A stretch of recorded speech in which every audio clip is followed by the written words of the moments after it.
Tonight, we're going to be discussing the just ended Business and Economic Forum that took place in New York on Thursday, September 26. My guest, the ambassador of Liberia to the UN, to the US, the Honorable Ambassador George Patten. We also have Mr. Dehpue Zuo. Later, Mr. Alex June will be joining us. Please invite a friend and let us have a discussion.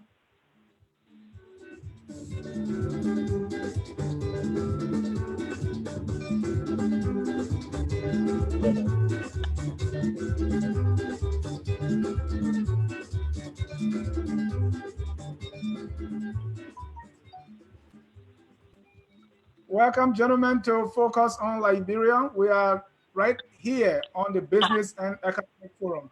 Mr. Zuo, welcome to the show. Thank you, Dennis. Thank you so much, Mr. Jar. And Alex, our financial analyst, also say welcome to the Business and Economic Forum.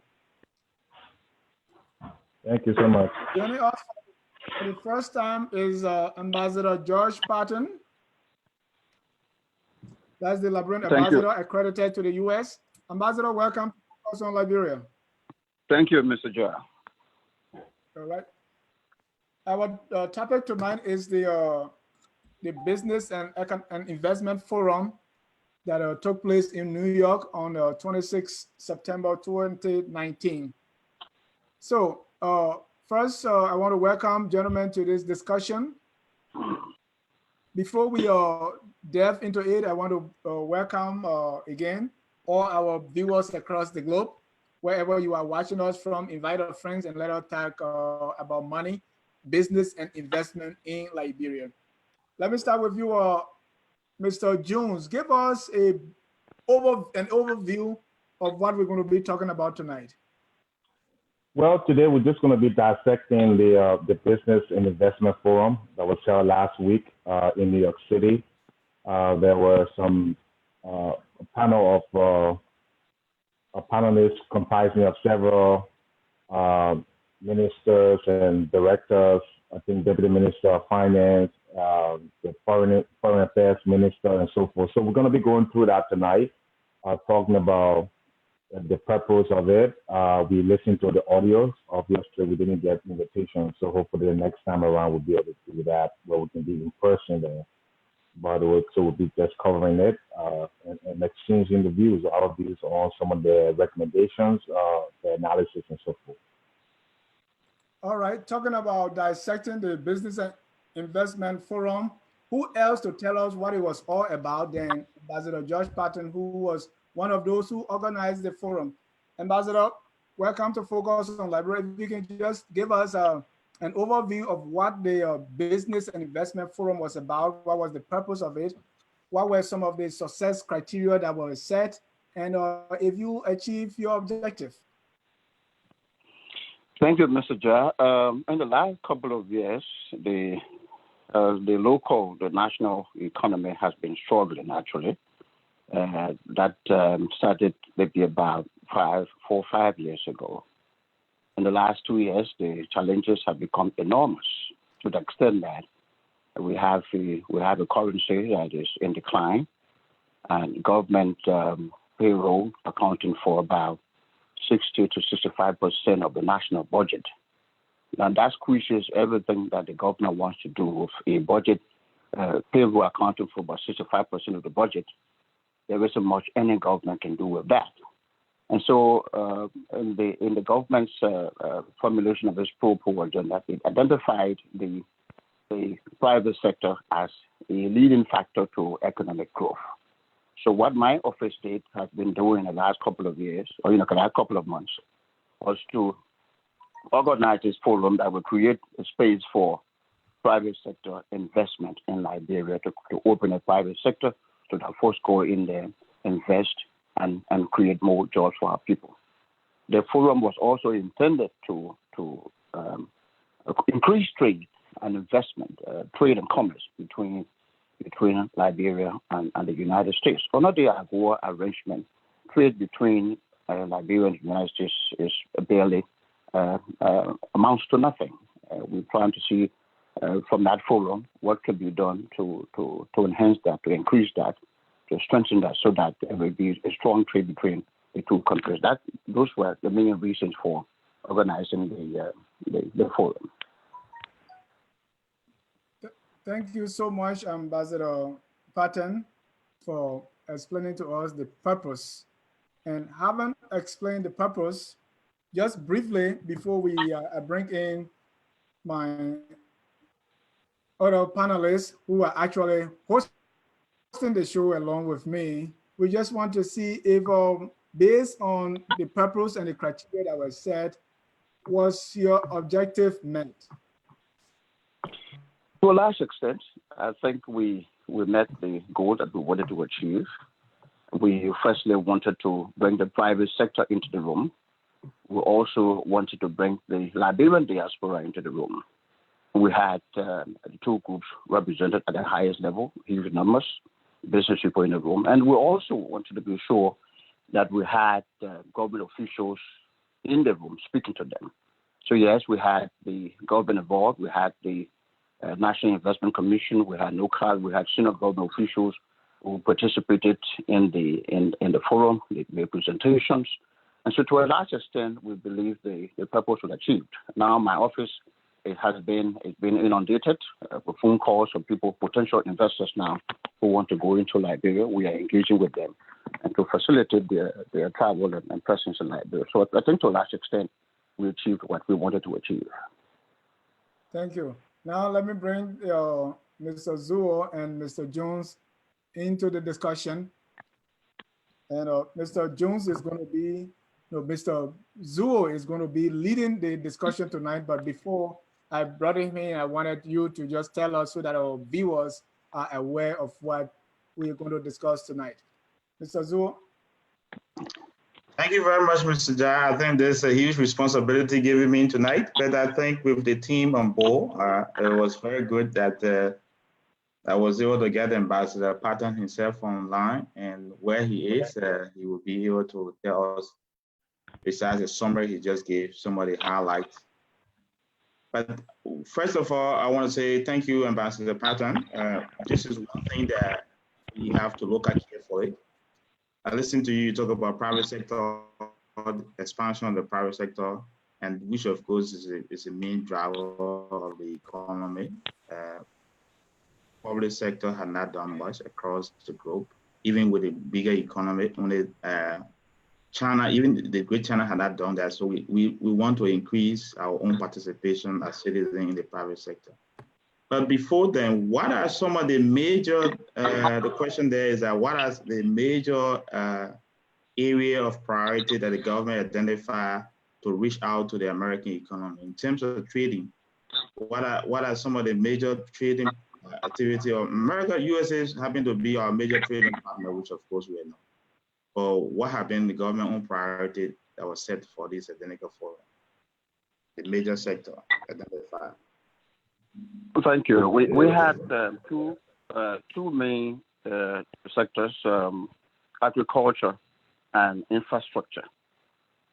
But during the forum, as I indicated, we had presenters from across the government spectrum. People from the Minister of Commerce was here, the Minister of Gender. We had the chief executive of the National Oil Company, and we had the executive director of the National Investment Commission. They all did their presentations, and NYC was well placed and did a presentation that covered almost everything that is on the table for investment in Liberia, from agriculture to infrastructure to energy to oil, everything that NIC has.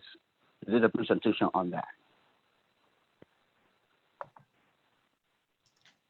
And what was the major partner that you identify in the agriculture sector so far? Say that again? Which entity? Because what is happening is that in terms of agriculture, what area in the agriculture sector and which company have actually expressed interest? We are aware that the United States have always been involved in that, especially so when it comes to the rubber in the agriculture sector. One main company we had in the room is called Argo. Argo is led by a Somali-born Usman, who now resides in South Africa. He has been investing in agriculture across Africa. He has expressed interest in going to Liberia even before the forum. We were about to take him home. He runs a huge agricultural project that brings machines and grows food in agriculture. And he thinks that if we were to begin in Liberia, he could employ about 3,000 individuals at one time. He was the main guy on agriculture that we think who's ready now to go to Liberia. We had the minister, the acting minister of agriculture, who was in the room. He did a presentation on the entire outlook of agriculture in Liberia. And so we think that besides Argo, the others who have come around since the forum to speak to us about what they can do in the agricultural sector to improve the Liberian economy. Thank you, Ambassador Patten. Let me welcome our West Africa correspondent, Mr. Edward Amara. Mr. Amara, welcome to Focus on Liberia. Thank you very much. Good evening. And Mr. Edward Amara is joining us from the beautiful city of Freetown, Salone. Thank you. I'm happy joining you and seeing my brother from Liberia. I'm really happy to be part of the forum today. Good. And let me go to you, Alex. Welcome, Mr. Amara, and thank you for all your contribution. Again, Mr. Ambassador, well, thank you for joining us. I must applaud you and Mrs. Wall for having the courage to come and discuss pertinent economic and business issues affecting Liberia. One of the criticisms, at least one of my criticisms, has been that our officials do not engage in the discussion or any kind of public debate on economic issues. So I must say that you've earned my respect for coming on with such a short notice. I was able to view parts of the program and heard you speak, giving the opening remarks and what have you. So again, I'm very pleased to honor that you're here today. Having said that, also, as you may know, this show is all about discussing economic and business issues. We are non-political, and we strive here to bring the best and the brightest ideas to our people and let them decide for themselves. So we don't back or against anyone yet. So just to get that out. Your voice is kind of dying. If you can pump up the volume, Alex. Yes. Am I better? Yeah. I think I need to speak. Better now. Okay. We don't support any. I just want to reiterate. We don't support any political factor. We're non-partisan. Our sole purpose here is to discuss business and economic issues, not just in Liberia, as you can see, but around Africa, and I affect the Black community. So again, you're always welcome. And again, thank you for joining us with such a short notice.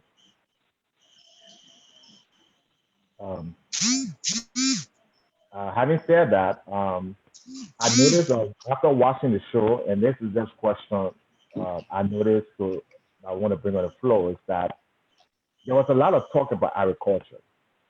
And it seems to be the de facto proposal in Liberia or amongst Liberian managers, that when you talk agriculture, it apparently wipes away all things, because it's difficult for people to disagree against agriculture, even though sometimes it's not their best approach. There are many countries in the world that do not invest in agriculture, and they're doing quite well. I'll give you a country, Switzerland. Another country, Belgium. They are not the biggest agricultural countries, but they do very well. They have a huge service industry. They have a huge banking industry. So my question is, Ambassador, why do our finance leaders in Liberia why did they center all the economic policy on agriculture that we're so far behind? And that why don't they look into other sectors, retail, manufacturing, service, like I said earlier, banking.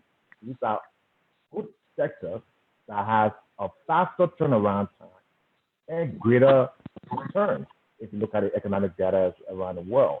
So why do we keep going with this agriculture thing? Is there just a political statement, or does it have any economic basis?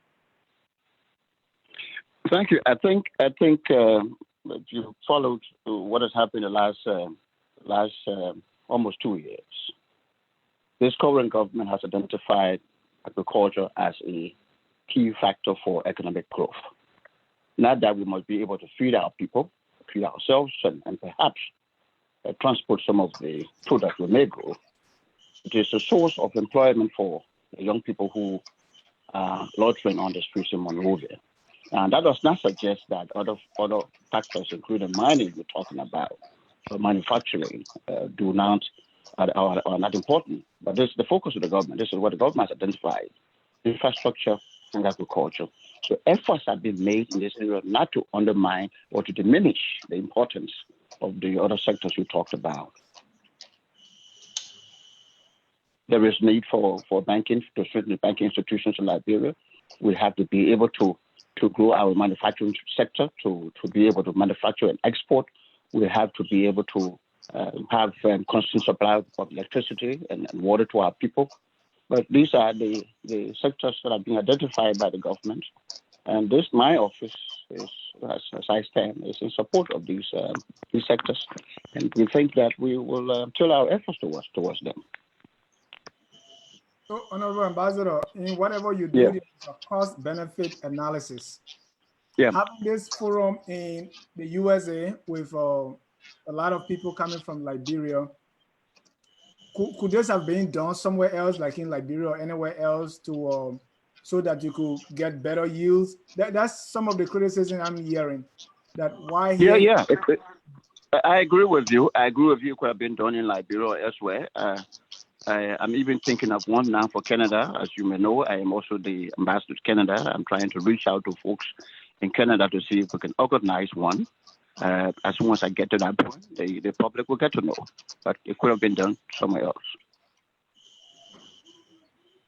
Mr. Amara, you are right there in Freetown. Did you hear about our Business and Economic Forum, or if you're just hearing about it, what strikes you about a business and Liberian Business and Economic and Investment Forum that was held 26 September 2019 in New York? Thank you very much. I think I have limited information about it because I don't want to comment deeply on what I have little or no knowledge about. But I think when we talk about agriculture, because I don't want to comment on what I really do not have ample knowledge about. But similarly, I am in Sierra Leone. I'm very close to Liberia. I know our geographical locations, and I know the importance of agriculture into our life. It is just unfortunate and quite amazing for us to be living in a region that is absolutely blessed with tropical rainforest, where rice, or let me just not limit it back to rice, just agriculture, whatsoever thing that it takes to grow crop on land. We are blessed because we live within a region that is tropical region where we have thick forest, and we have the type of soil that can easily support our agriculture work. So it is a calculated insult. It sounds sometimes astonishing or very surprising for us to be here in West Africa, Liberia, or our surrounding. We still keep importing rice. Having said that, when you watch this is a very fantastic forum. It's nice. Even the caption of it, what economic and business forum, is a very fantastic one. Because when you watch certain things, let's take agric to be like something that Sierra Leone and Liberia need. We need to develop the agriculture sector, or West Africa per se. We have certain countries in Africa where they are surviving when they are not even blessed with the type of tropical rainforest that we are blessed with it. If you get into the north, like Egypt, you see the Nile. Sometimes when they are already starting books, they will tell you that no Nile, no Egypt. It means that Egypt is very blessed because of the Nile.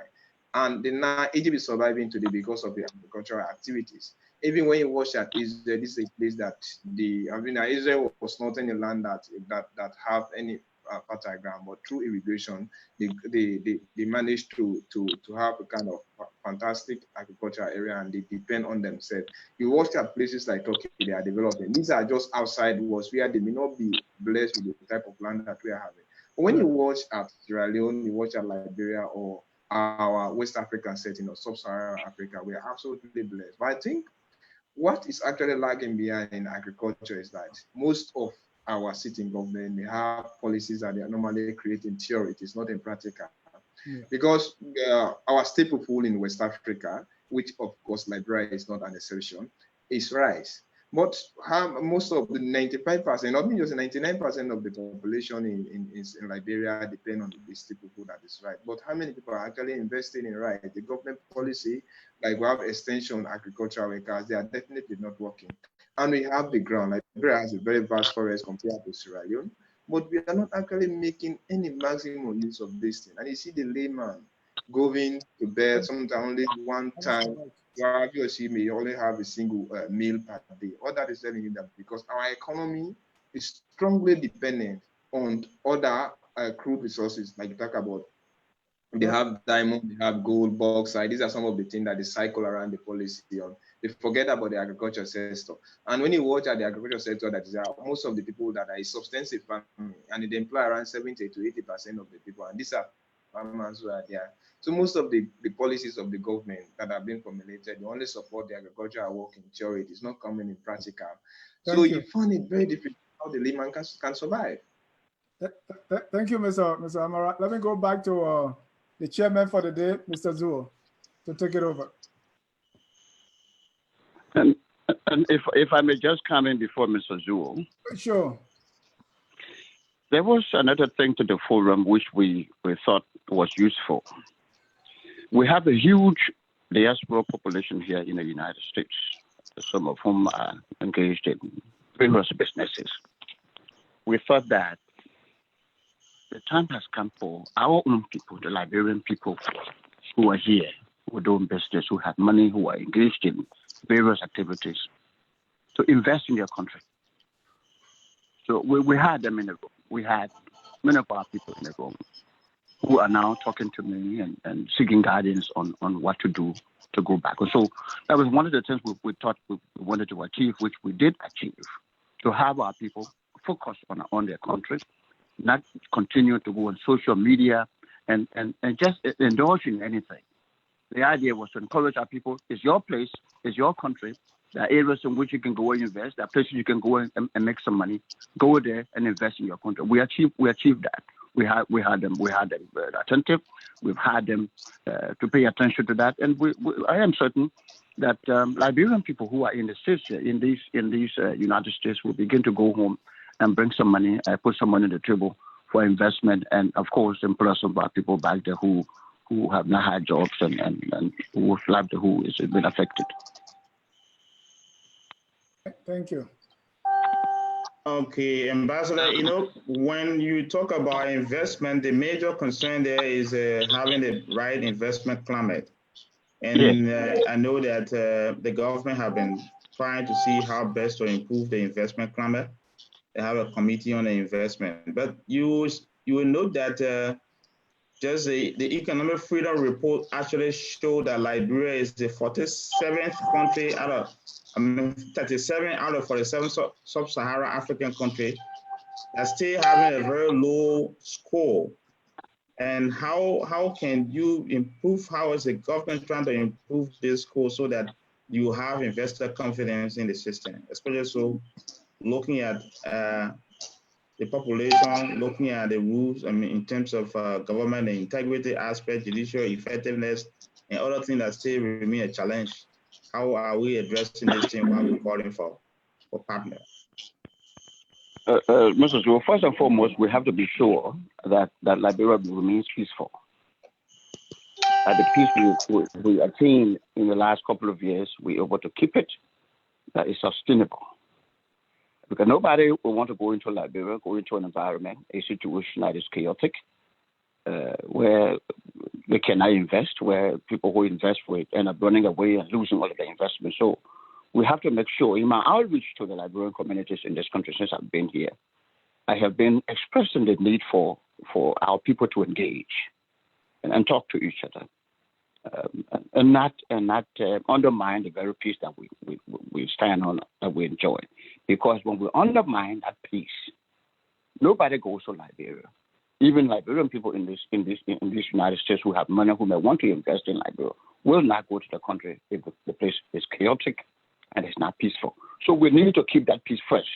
The peace we've had since 2003, we need to sustain it, we need to keep it, we need to nurture it, we need to be sure that nothing undermines that. Then, of course, we need to create the conditions. For example, the folks who came here last time provided information about the number of days it takes now to register a business. Business people can invest and then remove their capital at will through legal means. We believe those are some of the things that should encourage people to go to Liberia and invest in the country. Thank you so much, Ambassador. I think you actually hit the very main point that I was looking for. One of the interesting issues that we have to be looking at is the issue of peace and stability in.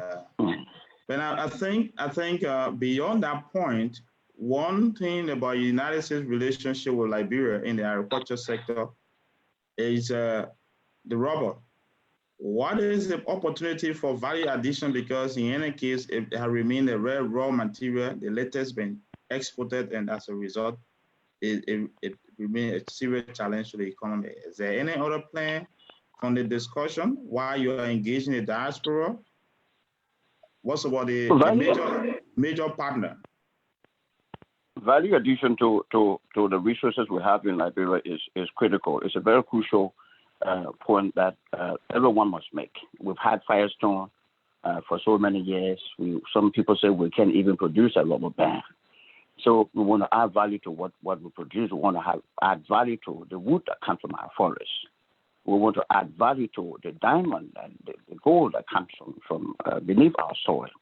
So yes, we think that as people go in there and they identify in which they want to invest, the National Investment Commission can have a fine conversation with them on the way forward, what they need to do to strengthen the economy. And especially, we're talking about manufacturing, we have to get to that point where we don't just become a consumer of products from abroad. We're talking about the African Continental Free Area. For us to make progress, for us to join that fold of the African group that's 20 straight, we must be able to produce. And what is it that we produce? What is it that we manufacture? It is not there. So one of the issues we've talked about, people who come to us and request additional information on what they could do in Liberia, is just about manufacturing. We tell them to go into manufacturing because by value addition, people can go in there and produce a tire for produce tires. The market is huge in the MRU. And beyond MRU in ECOWAS, we're talking about more than 350 million people who could be that they could sell to. So yes, manufacturing is good. We think that we should add value to our products. So we're talking to people who have come to us and are expressing desire to go into Liberia now, giving them pieces of advice where we think what we think they can do. But the NIC is the institution which will certainly guide them in their investment portfolios. Okay. Alex, let me give chance to Alex. Is there any view when it comes to the value add in the rubber sector, which is one of the main driver of our growth? Well, I really don't think so. I'm not optimistic about Liberia's industry, and I think the Minister of Commerce did not do himself justice. You have a country where you have interest rates in double digits. It's not a favorable investment climate. Well, I was expecting more for him to come and talk about how you can attract investors. And one way of doing it is to offer incentives. I think the investment commissioner, tried to throw a little bit of light, but most of the focus have been on foreign investors. In fact, I was disappointed from the beginning. I thought I was at a USAID or USAID conference. This is a Liberian business and investment forum. You want to get your people there. Liberia has been focused on foreign investors and foreign individuals for so long, and it has not taken us anywhere.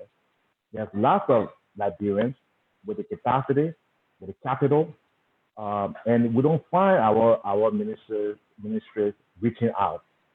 But as soon as there's a conference where it's the American ambassador or the French ambassador, they all run there, and with a begging ball. No country no other individual is going to develop your country or add manufacturing capacity. The data is clear.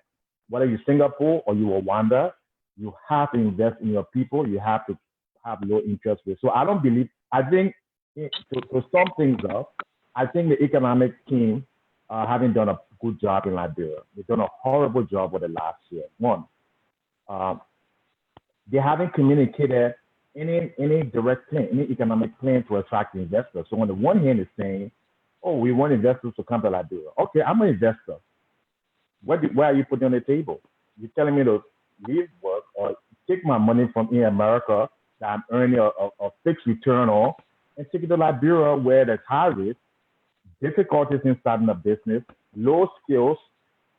So what I'm saying, Mr. Ambassador and the panelists, is that first, what Liberian, the government or the team needs to do is to have a strategy. They need to sit down and decide what sector we want to go into. If agriculture, fine. But what's the plan? You need to put a business plan together by saying, all right, we're going to open agriculture corporation in Liberia. And I've written about these things. I don't know if they read it or not. You need to capitalize that plan, meaning that anyone who wants to invest in that plan will have a decent return, and that company or that entity is going to be the one to invest in mechanized farming. But as far as individual subsistence farming, it's not going to work. So what's the plan? And I've been waiting for 1.5 years to see a tangible financial economic plan. And yet we just see all these people running to meetings, one conference, one forum after another. So Mr. Ambassador, if you can communicate this to your economic team, it would be really helpful for them to put a plan together. But I'd like to speak to that first. Yeah, sure. As I indicated, we had a huge representation of Liberians in the diaspora in the room. We had the Liberia Chamber of Commerce, the Liberia Business Association in Liberia, and the Liberia Business Association in America here represented in that room. Now, when you talk about incentives, the NYC, they speak to that. It depends on, in our understanding, what is it that you want to do, and whether the investment, the kind of investment we want to make, and the incentive, the tax savings you may be entitled to. Government has indicated, and you may know that incentives are provided, tax savings are provided for certain types of investment people may want to undertake in Liberia. This is still on the books. Okay, in addition to that, I think, in addition to that, Ambassador, when you check on the National Investment website, where you have, in fact, there's a website for investment in Liberia where the priority areas are outlined, investliberia.gov.lr. I think it's something that the information dissemination is something that the public need to know more about it. Myself, who here before then, we've had opportunity to go on that website before.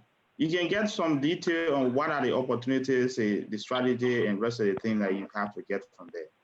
And interestingly, for investment promotion, opportunity is always good for the Investment Commission and the very embassy. This is one of the best responsibility that any government or embassy is supposed to undertake, and I laud you for that. But one thing that there is that the marketing aspect of the information that we get is where we have the constraint. I'm glad that the man with the RT background, he's now navigating. But you can see all the investment area and the constraint. What are some of the opportunities that Liberia has? If you go there, investliberia.gov is where you got to know more about Liberia. Yeah, but Mr. Zoe, if I can just come in fact, Mr. Zoe, the NIC Executive Director did provide that information. He provided that information in the room. Yes. Because people have right now. Okay, what I was seeing specifically, you're giving up opportunity. You're not giving up specific incentives. If a bank if a bank wants to entice people to open checking accounts, the bank is going to say, we're going to give you a toaster, we're going to give you free checking account, we're going to give you all these things. You don't have to go to the bank to ask those things. You guys are marketing your information. So I'm on the website. All right, I see all the opportunities. I see energy sector. What is the incentive for those who want to go into energy? What's the enticement rate? That's why I'm seeing it's lacking. You Giving me have information, past information. You're not giving me what it would take an investor to say, all right, I'm not going to go to Sierra Leone. I'm going to go to Liberia because I can make a greater return. That's why I'm seeing it's missing. And we are on the site, by the way. Good. You're on our site. It's good. You're on our site. There's a lot of information on our site that you can read. incentive areas where you have an area for incentive that outline what incentive, how much you invest, and what will be the incentive given to an investment. You also need to look at that. Is there on the website? The very site you're talking about. If you know why invest in Liberia? So what I'm saying, most of the incentives that the investment commissioner talked about, and most of the incentives that I'm aware of, they are for foreign direct investors. They are for concessions. They're not for people who, for instance, if a Liberian person wants to go tomorrow to open an ice cream shop or to open a clothes manufacturing, there is no incentive. In fact, it's a headache to even get the paper through. But if you're a big mining company that are going to go to Liberia, of course, you're going to speak to the finance minister. And that's why I think the priority is missing, because that's what they've always done. And it's never yield any result. Look at all the governments in Liberia. Look at the GDP. If foreign investors, if Liberia could grow the economy through foreign investment, then Ellen Johnson Sirleaf would have been growing at 20%. Because she had more investment, more foreign companies in Liberia than just about anybody in the last 20 years combined. So if you're doing something that's not working, the highest amount of investment that going to Liberia right now comes from remittances, comes from Liberian collectively. So that's your biggest investment. I think one of the ministers said over 200 million, maybe 400. I would go with a lower number. That Liberians are sending to Liberia. Why isn't you guys tapping into that money and focusing on going to Singapore and going to this company from Australia? Those companies are the companies that's why hurting our foreign exchange, because when a company goes to a country, they go there for profit and they export their profit out of the country. They take away the currency, the US currency, and what happens? Your currency collapses. It happened in Ghana, it's happening in Nigeria, it's happening all around Africa. So what I'm saying is maybe some research needs to be done. Instead of coming up and doing a massive box approach where you just say, well, agriculture today, tomorrow. Let Liberians sit together, bring your finest economists. You got people like Dr. George Compo, you got Mr. Zoe. Let them sit in the room, let them analyze the data and come up with a plan and say, okay, this is what we're going to target. This is how we're going to do it. And this is what we expect to get in 6 months, 1 year. But you don't see such a thing. You see big numbers. Oh, just come, this sector is a $200 billion sector. It says nothing. There's no detail.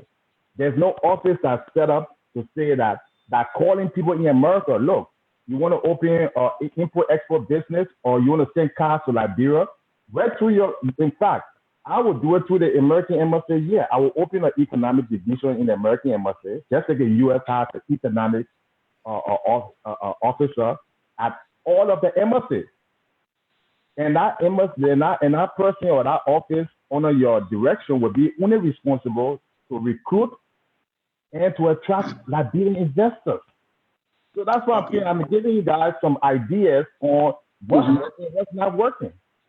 Thank you very much, Alex. Alex, thank you very much. Mr. Jai, what do you say? What's your view? Right. And I want the ambassador to really respond to that, because it looked like the business climate favor the big businesses. Okay. I want to do something just small. You know, what is there for me? The first thing I want to do is I want to send my car. And if that car is 10 years old, sorry for me.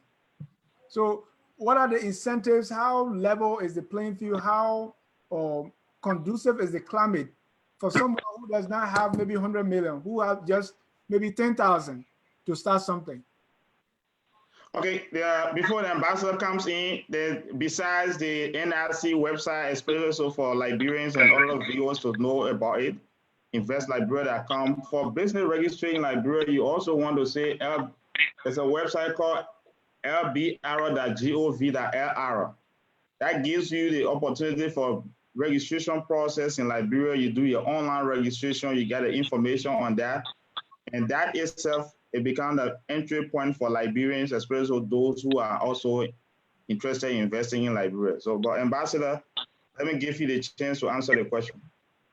Thank you, Mr. Joe, for providing that information. I think Alex and our brother in on this panel should be able to visit those websites and see what is there. I am not on the websites. I'm on telephone right now, so I can read what you say. But yes, we should encourage our people to invest in Nigeria and provide them incentives to do so. But that is why we are reaching out to them here, encouraging them to go home and see, even as groups, not as individuals necessarily, to go and invest in Liberia. Now, if you want to send a car to Liberia, which is 10 years or older, the laws are there. But I think the government has been working on these laws to see how they can harmonize the charges at the port. There was, I believe, an executive order a couple of months ago which addresses the tax issues at the port. And I think over a period of time, I believe progress will be made on these things. So, Ellis, as an expert, I don't know whether you have gotten the website. I didn't get the link, but I'm going there, and I also reviewed the executive orders that were passed, and in reality, they were not something that was already stimulative.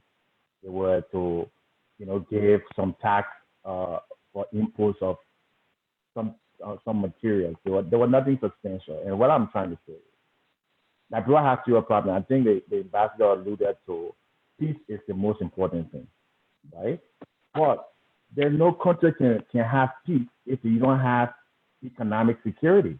All the countries in the world that are going through war, destruction, chaos, the first problem you look at is unemployment, high interest rates, and those things. So if Liberia really wants peace, I mean, you don't find people fighting in Geneva or in Belgium or Germany because they're very prosperous, or even in Rwanda. Rwanda walking because of the result of economic opportunity shift to one group of people. So the way we can maintain peace in Liberia, first, we have to fix the economy. And the way we fix the economy is by being serious.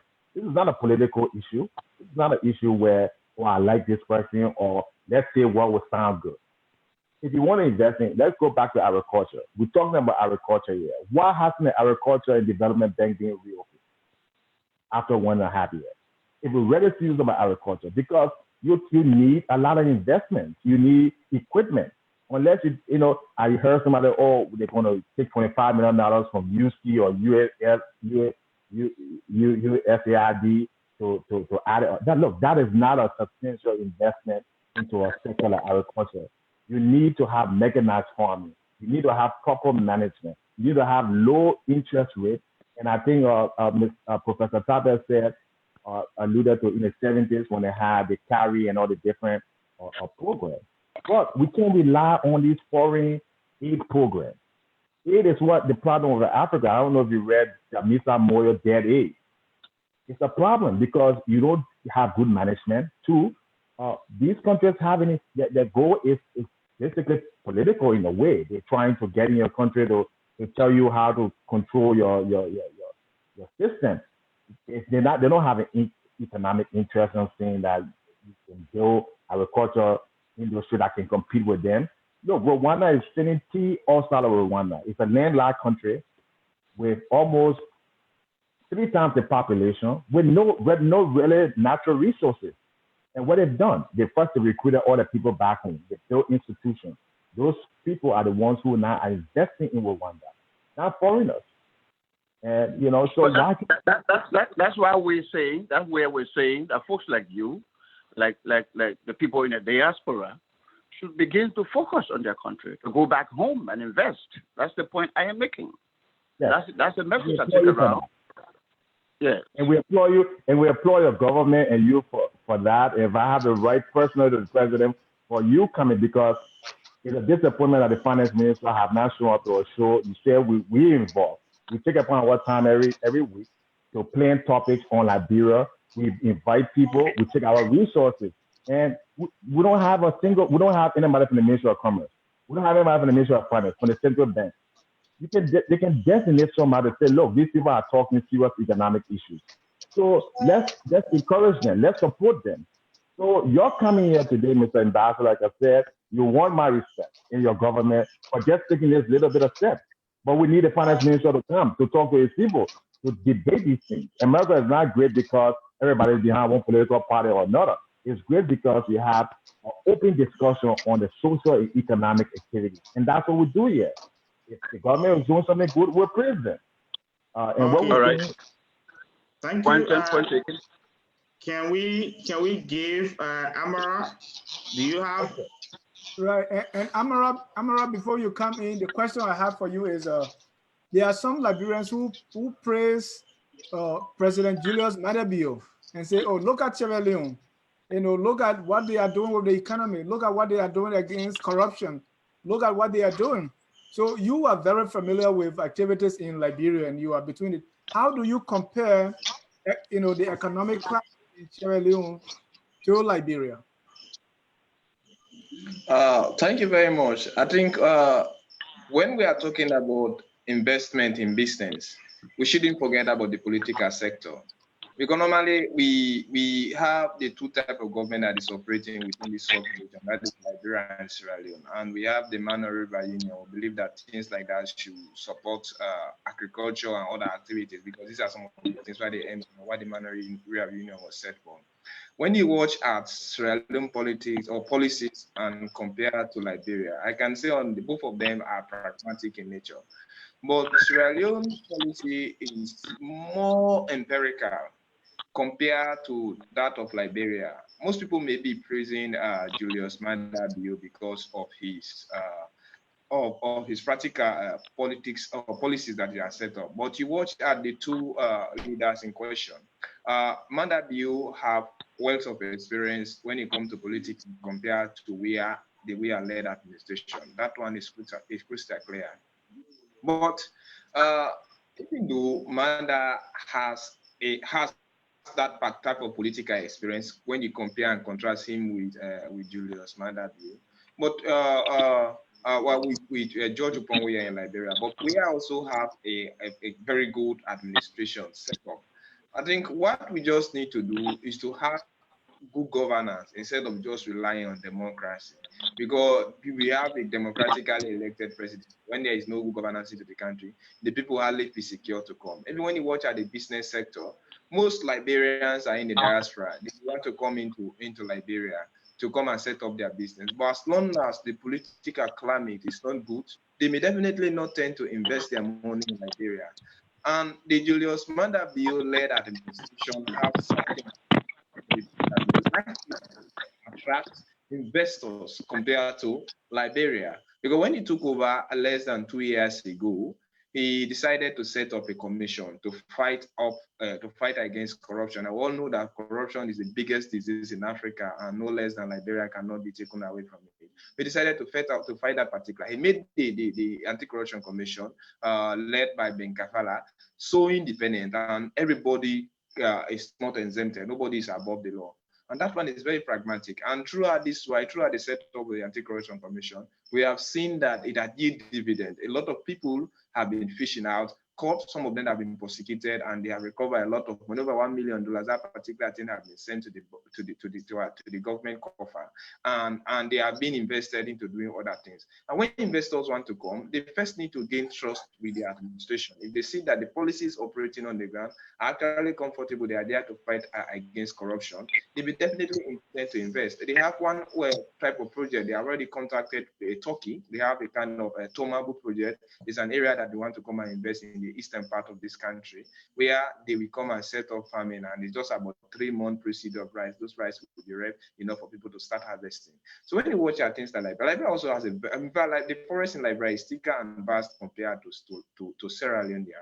But we need to have pragmatic policies, and we need to have a settled political atmosphere where people will be willing to come and make certain investment.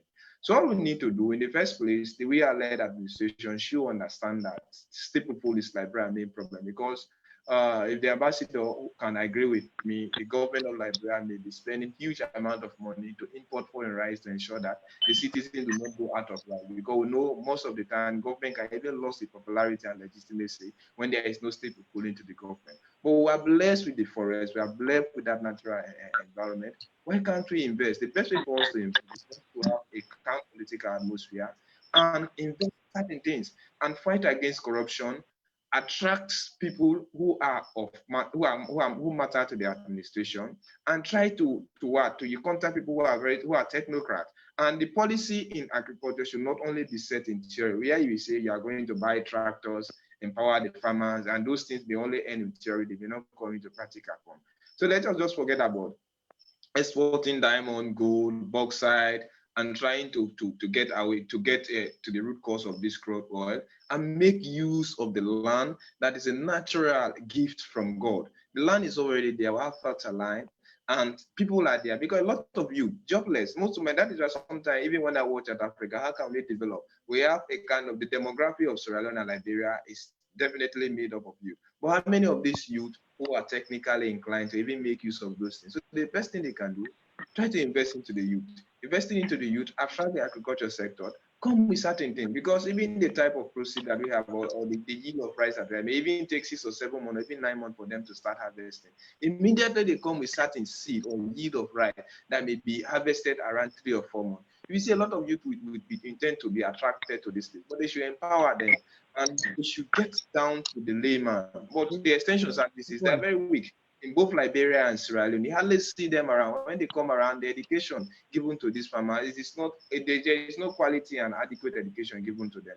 So the best thing we can do, let us copy from Sierra Leone. They have stable institutions, relatively compared to Liberia, and they have a calm political atmosphere relatively compared to Liberia. But the best way we can attract investors, even foreigners, to come. Why do you think Turkey came into Sierra Leone to invest? It is because they have realized that the government of Sierra Leone is fighting against corruption, and the government have yield dividend into that. At the same time, they are investing into certain institutions, and they have gained trust into it. So most of these things, this of saga, when it comes to political saga, they are the sagas when they come into the country, they may have a kind of concomitant effect on it, because other investors will be watching. As long as they do not believe into the administration of that particular country, they are not seeing a calm political atmosphere, they may tend to invest not. So what we need to do, let us try to have first good governance system, assure investors that when they come, their money is going to be saved, and try to invest into the human resource, build up those that we have around, and that would be very fantastic. But for now, I can see Sierra Leone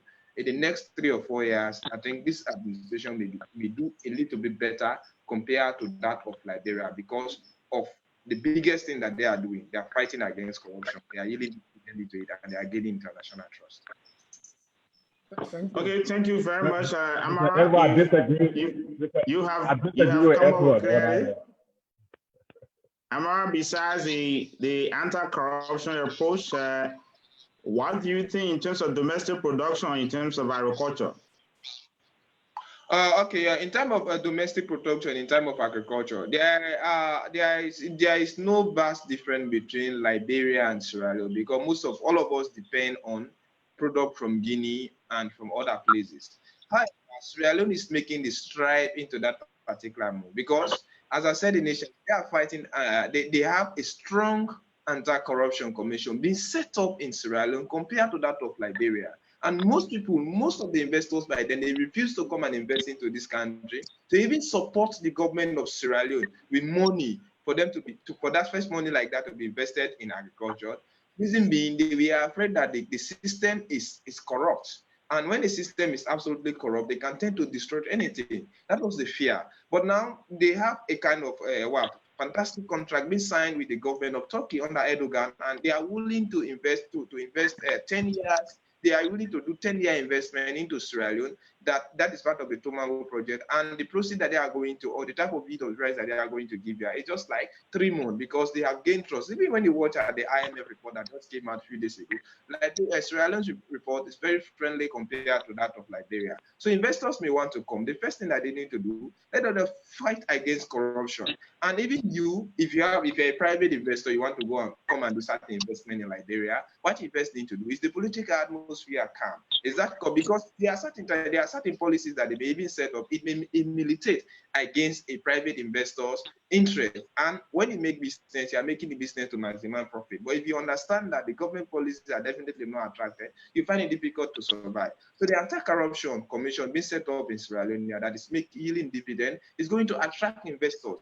Private and even other people may be willing to sponsor the government because they have trust into it. Liberia similarly have things like that. So what I'm saying, I'm not saying Liberia, what Patten, the same importation like Sierra Leone is doing, the same importation Liberia is doing. But in the next few years, you may see that Liberia's Sierra Leone situation may be solved a little bit compared to Liberia because we don't have a strong anti-corruption system. Let us form a strong anti-corruption system and fight against that particular disease that we have in Liberia, that is corruption. So in so do we may gain international interest, we may even gain trust of private investors who may be willing to fight to come and invest into the country because they will have the belief that their money and themselves are very safe and they can operate in the situation. Just set up friendly policies that may attract investors. That is the only thing that we need to do. And we should also set up farms, certain things that may, because we have certain things in Liberia, what we do is take them into that group from and sell it out. And those things, they are not actually giving us anything better. So certain things, we have to come and set up certain manufacturing industries into Liberia. But the first thing the people need to do, let them first have trust into the type of government. And the government should recruit experts who believe into this and market our country abroad. Thank you. If you just thank you very much. This is focused on Liberia. We are discussing the Business and Investment Forum that took place in New York on September 26, 2019. Our guest, Ambassador George Patten, who's joining us from Washington, D.C., Mr. Alex Chuchu Jones, our financial analyst, joining us from Tampa, Florida, and Mr. Dehpue Zuo, who is joining us from the Lone Star State. Also, our West African correspondent, Amara, or Mr. Edward Amara, is joining us from Sierra Leone. And if you want to join the discussion, please call the conference call 712-770-8002, the code 229545, and that is posted on Facebook. Mr. Zuo. Okay, thank you very much. I know Ambassador Patten is not an economist, and he's representing the country and he's more a diplomat. So I will have to wear 2 caps here in this discussion, and will also be coming on the side of his forum. But one good thing I just want to say here is that the outreach from the embassy is very much important. I just want to say to the Liberian community in the United States, this is the country that has enormous wealth and enormous opportunity when it comes to investment and business development. It's about time that Liberians learn to capital pool to see how best to do investment in Liberia. The issue of business climate, I think when you check on the website that I showed to you, the lbr.gov.lr, is where you do your online registration and do everything and submit your application online. And from there, if you want to have an office in Monrovia, they have a strategy and also have a team that will also help you, and you can have your business registered. But it's very much important. First of all, one thing that I want to come up with here is that there's an issue of confidence, and that is very cardinal to any investment. No one invests in any economy unless a person has confidence in the system. I think Ellis said it, but we have to be looking at 2 things here. Are we going to be looking at foreign direct investment, meaning, or we're going to be looking at domestic investment? And who are those that we consider as domestic investors? Liberians that are living abroad and Liberians that are living in Liberia. So I want to encourage you. It's not an issue of now coming up with an argument, but it's a way of encouraging Liberians. We have so many positive, instances in Africa. Ethiopia right now, Ethiopia has an economy that has actually been grown by the diaspora Ethiopian. What they've done is that the professional Ethiopian decided to actually capital pool, and the government came up with a strategy to say they're getting a pink card. That has to do if you are a citizen of another country, despite the challenge of dual citizenship, is still giving, grant them a special permit, and they also invest in the economy. Mr. Zua, before you continue, what is capital pool? The new administration led by Abia, and Abia have set up friendly policies that is attracting investors from other countries, and he has opened up even with Eritrea, and they have seen that the region is a little bit becoming calm. So all we need to do is to have a calm political atmosphere, set up policies that may attract investors, and the government should stabilize the country. Let them have good governance system, and investors will start coming into Liberia. But as long as the political atmosphere down there here is not safe, people will definitely not tend to come. You cannot invest your money into a country that you are not sure. And that leads me, I wanted you to talk about capital pool, but let me read some comments on Facebook to bring in our people that are on Facebook watching us. The first one is come from Jacob D. Daniels. When we're talking about agriculture, he said you should look at what has been allocated for agriculture in the budget. He said, how can you go to invest in Liberia when there are no guarantees? Sam Chia D. Jackson said Liberia would like to go home, but no justice system, lots of bureaucracy and red tapes. Then we have this one from Michael Yasia. He said corruption is the greatest enemy of Liberia, and Liberia officials are refusing to acknowledge that problem. Back to you, Mr. Zua. Now, thank you very much. Ambassador, I think there are very good opportunity now for you to respond in terms of how the Liberian in diaspora feel. And since I'm cheering, I don't want to comment until I listen to the ambassador. The Liberians in the diaspora feel very positive about the forum that we had last week. And as far as I'm concerned, so many of them have called and they're seeking guidance. I've encouraged them to go home and then invest. You know, you just indicated the Ethiopian experience. I know what is it that the government does. I believe when we get to that point, the Liberian government will begin to look at the possibility of, because right now we're talking about dual citizenship. So by next year, if the referendum could take that on board, we're talking about people here who then become citizens of Liberia and citizens of this country. So that the question of whether people were afraid, they're not Liberian citizens, they don't want to invest, that would have been dealt with. But with that besides, I believe there are ways our people can also enter the market. The government may want to grant them some kind of dispensation, which details I don't know, but I think all of those things could be worked out to encourage our people to go back there and invest. Of course, a question of confidence.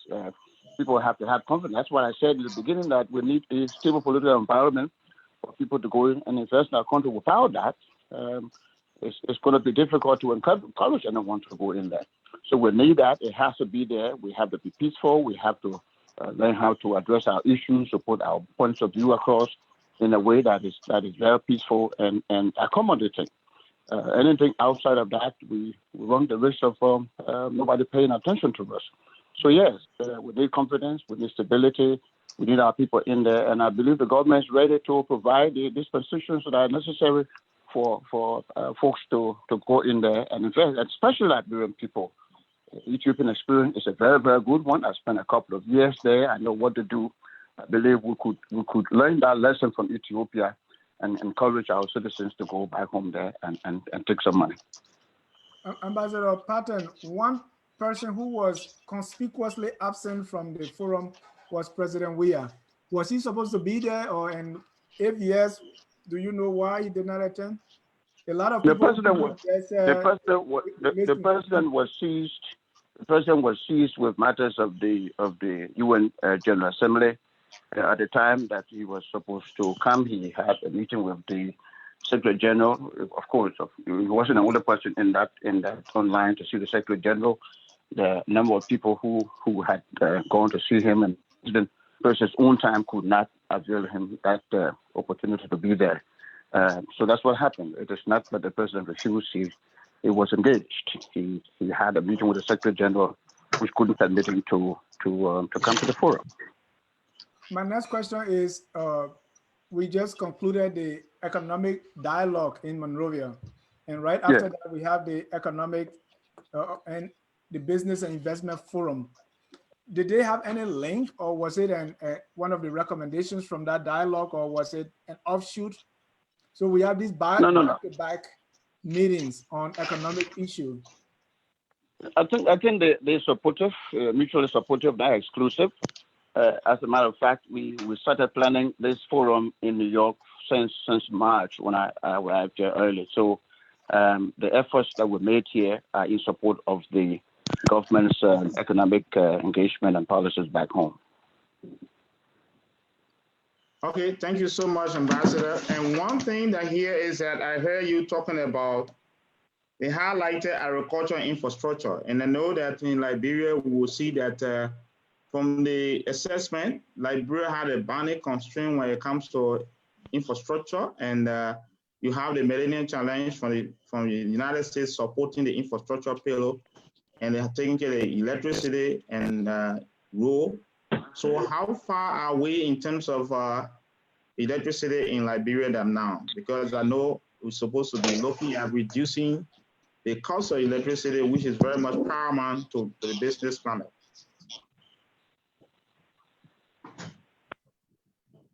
So that again, Jeff, you're blank. You're blank. I'm not getting you clearly. I said you're breaking. You said the priority was agriculture and infrastructure. Mm-hmm. And realistically, the United States have been very helpful under the MCC project to ensure that the investment and infrastructure environment is actually blessed with or injected by the electricity, which is one of the bounding constraints. I'm asking, how was the discussion centered around that? How are we doing in terms of electricity in the country? What we did was to open the discussion on more investment in the energy sector. We know that under the MCC, America supports the electricity grid in Liberia, but our focus was on opening up that sector so that people who have private sector investment into that sector. That's what we did. We didn't go to the MCC compact, but as far as I know, the MCC compact, this is a project between two countries, which has been supported by the United States. Liberia's own role is to ensure that we meet our obligations, which has been done. Last time I spoke to the Minister of Finance on that. We are meeting our obligations on that. It's a question of reducing tariff and making electricity cheaper for our people. Efforts are being made towards that. But our focus in that forum was to encourage investment, more investment, private sector investment into that sector. Okay, thank you very much. For those of you who are listening, one of the major objectives there for the MCC is to ensure that there's an opportunity for energy distribution across the country and opportunity for private investors to go into the energy sector. And realistically, one priority that has been achieved is to set up the Energy Commission, which will regulate the sales and distribution of energy. Individuals, Liberians who are interested should come over and buy and also distribute the energy. So it's something very much important. I know that the embassy has not gotten a detail on that, but here is the first question. Ambassador, do you have investment section at your embassy that's supposed to be reaching out to the public? I have an investment section in my office, yes. And they have been supportive of the outreach I've been doing with the community. So Alex, what do you say? Well, again, I think the country has a lot of issues, and I think the government is trying the best, but they're like a car that's trying to go on a highway that just doesn't have all the components. One, you have a brain drain in Liberia in terms of getting real analysts and economists and people who can really, boost the economy. Won't have a lot of them in Liberia. It's simple. I mean, if they're there, they don't have the experience. They never really work in that industry. So you have someone who may, have come to America and got a master's degree, but really doesn't understand, the real world. So everything that they're trying to implement is something in textbook, and that really doesn't work. So that's one issue. But let me just take another direction because I think our guest has been there. It's not fair to him or his government when they're making some effort in terms of coming up with a business forum, coming up with economic forum. Yes, I won't give them a B or A yet, but if they continue down that road and continue to reach out to people, like the ambassador said, as an economic office, position in his office, to be more active, to be more engaging, then maybe it'll do very well. But let's look at also the other side of it. You have a system, you have a very divided country. So I'm not sure what the ambassador is saying when he means that the reception in America to the government, the sentiment is very low. That's just reality. People don't trust the U.S. government. It's almost divided in the middle. You either liking or hating. And I don't think you can build an economy like that. I think there has to be some neutral. So when you look at the opposition, they're not providing any kind of economic solutions. I listen to most of them, and they don't even have a plan. I listen to Cummins, who I think is one of the leading Liberian politicians. He wouldn't even come on the show. In fact, this is the invitation. Let him come and tell us what his policy would be or how he thinks economically where the government could be strengthened. But the days where people just talk politics, they like somebody, they don't like them, those days are over. We need to talk real substance. And so all the political leaders, Bernard Ure, I mean, don't go on some show that just going to praise you. Go on a show where you're going to be challenged, just like we had the ambassador came here, and we're not stooges of the government. He was able to come here. We put our concern. Our future politicians need to do the same thing because nobody's going to be elected in Liberia again just on name recognition. You have to have a policy. You have to tell us how you're going to do it. And you have to show us the number. The days when we just trust you when you become president, then you do good. Those days are over. And I think we're learning that from now. So I think, again, I disagree with Amara that Sierra Leone is going to be better than Liberia 3 years from now because if I have to go back home, I will. Liberia has much better, I would say, potential than Sierra Leone in terms of, even people. Liberia has a substantial amount of professionals, but they're just not into politics. So you don't hear them and you don't see them, but they have very good prospects. The thing is, the government has not tapped into that. Liberians again have a lot of resources. They have jobs. Look at area like nursing in America, which most Liberians, I would say, over 50% of Liberians are into that industry, including I think Mr. Dennis, who's in the health technology business. That's a huge industry. I mean, we can open hospitals in Liberia. We can open healthcare, and these things. So we only focusing on, things like one aspect, sports. We have a president who's well known for sports. Have an economic plan to develop sports in Liberia. Another area, real estate. You have a big country that's hugely underdeveloped. If you just say, okay, we invest $15 million that are used to buy back the currency, if we were just taking that money, put it in a trust fund, and say, if you just have 15% down payment in Liberia and you're willing to go back home, we'll give you a loan. You could boost the economy by 2 to 3%. So, like I'm saying, what these guys are, voting for the opposition, they don't have any ideas because I haven't read or seen one of them. But then the government is responsible. They're in the driver's seat now. They need to really get down to the drawing board and stop the politics and reach out to people who can help with the ideas. And don't be afraid to be criticized. And I must applaud George who has been criticized more than any other president in Liberia. And yet nobody going to jail or that thing. I think that's a good thing. And that's one of the things that some of us would be more sympathetic, because at least there's freedom of press in Liberia. At least, people can speak their minds.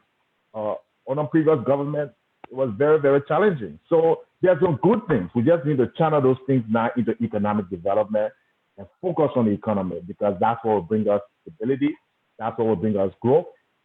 That's why we entice people to return home. I'm not going to return home, leave my job here to go to Liberia when you have no progress, you have no even housing allowance. So I will encourage your Department of Economics there to help formulate a plan and work with a different business council, because they were there at the meeting, but we never hear from them. I don't even know they have a website. So the idea of getting engaged is not just by name or by title. You have to do things and you have to put on the plan and reach out. So again, Mr. Ambassador, like I said, we can just criticize you and leave I would say, good for nothing politicians. For the most part, all of them will be president, but none of them have a plan. So do your best with your government. When you make a mistake, admit the mistake, and come out and say, look, we performed badly. 1% growth. You talk about Ethiopia, they have 9% growth. They have over 100 million people. We just got 4 million people who can't even grow 2%. So admit the mistake. If you need to make some changes, make some changes. But time is fast spent. And no economy can survive. I mean, no country can survive if the economy is in the shape Liberia is in. Our economy is terrible. Unemployment, youth unemployment, almost over 60% by the conservative number. Interest rate, 23%. Inflation, 20%. Interest is 17%, I think. Inflation, 23%. Interest rate, 14%. Those numbers they're unheard of. They're so bad. So when people come out to these conferences, what the president should be doing is saying, what's the plan to bring our inflation down? And I want it in 6 months. How are you going? What's the plan for us to bring the GDP from 1% to 3%, or you'll not be minister after 3 months? Those are the kind of steps you have to take. But if you just say, well, because you're my partisan or because I like you, then we're going to go down the toilet. And that's just the truth. And then I said, I will stop there and get your response. You have covered. Thank you. Sorry. Go ahead, Ambassador. Yes. I just wanted to speak to the issue with Liberia and Sierra Leone. I don't want to go into that debate. Liberia is not competing with Sierra Leone on anything. We are separate countries, so individual governments are doing what they have to do for their people. And as far as we know, this government, just about maybe a couple of weeks ago, we had a forum, economic forum, which came out of discussions around May, June this year about how to strengthen our economy. This forum was held at recommendations on the book, which the government is going to implement to be able to alleviate some of the issues that are confronting our people. So the government is listening. It will take suggestions and recommendations from where it finds them feasible, and it will listen and do the work for the Liberian people. The discussion, Sierra Leone, as I said, Liberia, who becomes better in 2 or 3 years, I will not go there. Thank you. Thank you. And, Mr. Azua, before you come in, callers, you can call. The number has been posted ever since. Please call in. The number again is being posted and pinned on Facebook. It's 712-770-8002. The code is 229549. I put this number up like 30 minutes ago. So please call in and join the discussion. Okay, Ambassador, thank you. Another follow-up that I have to make to your reference on this investment forum. How are we doing in terms of the National Investment Commission itself? How is the relationship between the NYC and that of the Liberia Chamber of Commerce to see what are the opportunities for domestic, engagements? While we are going abroad, one of the constraints that there is that Liberians themselves are not involved into their own economy. What are some of the policies to address this issue? I think from information that I have, especially leading to the holding of the investment forum in Monrovia, the Office of the Investment Commission and the Liberian community in Liberia, the business community, they work together very, very well. They plan together. We work on this together. I think they have a good working relationship. The question of getting Liberians to invest in their country, this is the crux of the situation, which I think Liberians, which it would seem to me that the problem seems to be us. we hold back. We don't want to invest in the country for whatever reason. What is it that scares us and invest in our own country? I don't know. I don't want to delve into that. But we have to. That is why at the forum, we had a session on diaspora engagement where we had the ULA representative speaking, where we had the Liberian Business Association in America participating in that discussion on the diaspora engagement, diaspora investment in Liberia. So our people, all they need now is to take the step, take the first step, whether, as I said, whether they're doing that individually, because we're talking about the Ethiopian experience. The folks in Ethiopia, sometimes groups of people come together and they do a project. They invest in the project, whether it's in the hospital or whether it's in whatever they're investing. Some of them are not acting alone. We encourage our people, if you don't have the money, sufficient money, you can also align yourself with other Liberians who are capable, who have the capacity. All we need, therefore, is to begin to trust each other to do that. So, Thank you, so the honor to, yeah. Thank you, Ambassador. I think one thing that there too is that we need to also implement some of the policy that we write. I think the Liberia Domestic Resource Mobilization that was written, the policy is clear on diaspora bond. And that itself is what Ethiopia is doing to make sure that the energy project, the Ethiopian abroad will buy bond, and that's a way to invest in the economy and the own. It's a better opportunity, but it's equally so resting with the government of Liberia to see how best they can implement the policies, to see what the opportunity they can have right now for the Liberians abroad. Because even as we speak, the T-bill that the central bank and the finance ministry are operating with is specifically only for the commercial bank. And I'm not too sure whether this information is out here to the Liberians that are interested to invest in the economy. So these are some of the things that are there. And while I'm looking at the time as chair, Mr. Jha. Mr. Zhu, we have a caller on the line. Conference unmuted. We have a caller on the line. Caller, your name and where you calling from. My name is Mike Ayafia. Good evening to the panel and good evening, Mr. Ambassador. Good evening. Welcome to Focus on Liberia. Your question or comment? Comment. Well, I'll be very brief. I listen to you guys and thanks for the subject because this is very important. And this is speaking to a lot of us who find ourselves in different professions. But the ambassador just said something. He really doesn't understand what the fear is of Liberians not wanting to get involved into their own economy. My background is in security, first military, and then federal law enforcement. So I would say this, for the reason for me, I decided to go home. My recent trip home was last year. And from putting my career to one side and observing, I would say this, people are afraid because the first thing everybody wants to be guaranteed is security. Now, if you live in the Western world and you understand how people invest, they have to find some sense of security. And next to that is the rule of law, that if I get into a problem or if I'm sued or somebody, I'm not satisfied with a decision, I can take my case to a court and be guaranteed that I'll receive some sign of justice. And then the third thing, while I was there, I realized that, the rule of law is a problem. I will be very honest. And there is, one of the brothers mentioned, there is a lot of people in positions that are not competent enough to be filling up those positions because they are critical positions to the growth of the country. It's easier to say come back home to work, but for professionals like us, you pack up and go back home like the brother was saying, there is no incentive. And then the professionalism side, we do not have a lot of people, and it's not to downgrade or anything or be disrespectful, but back home, the side of the professionalism you receive from the diaspora as compared to back home is quite different. The customer service is horrible. And then the last thing I want to talk about is, in order for us from the diaspora to go back home and start to see a big flow, apart from the security, to corruption, man.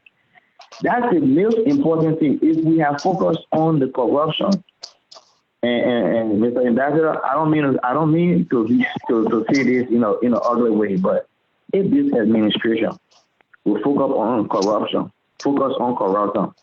and bring people to book, you will see a lot of Liberians leaving this country real fast. That is what's scaring us, because people are not getting penalized for the things they are doing. And for every time we take a step back and remove something that is supposed to be in place for the public, we push our country and generations backwards.